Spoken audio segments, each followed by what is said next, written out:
With a handshake and a pose for the cameras, an agreement that started 10 years ago became official.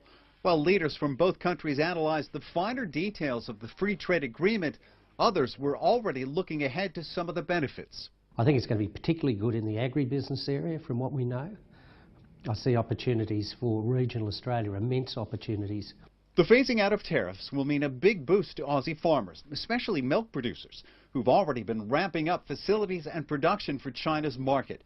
China is Australia's biggest trade partner, which accounts for a third of all exports, worth more than $123 billion. Australia's consumers will also notice the impact of fewer trade restrictions. So when I go to the shops, any residual tariffs on items imported from China will now be largely tariff-free, and that means lower cost for me compared to what I would otherwise have to have paid.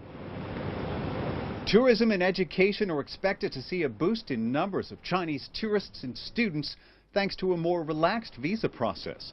The Australian government says the deal will help to pump billions of dollars into the Aussie economy and create jobs. Australia as a nation gets something else out of all this, and that's recognition. When you consider the free trade agreements it's already signed with South Korea and Japan, the latest one further cements its position as an increasingly important player in Asia's economy. China also gets something in return, including increased access to Australian services. Australia has a world-class system for aged care, for looking after older and vulnerable Australians.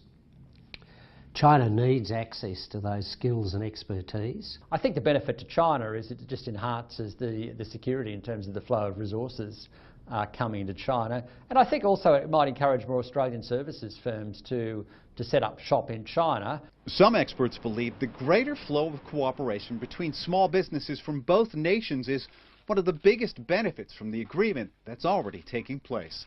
Greg Navarro, CCTV, Sydney.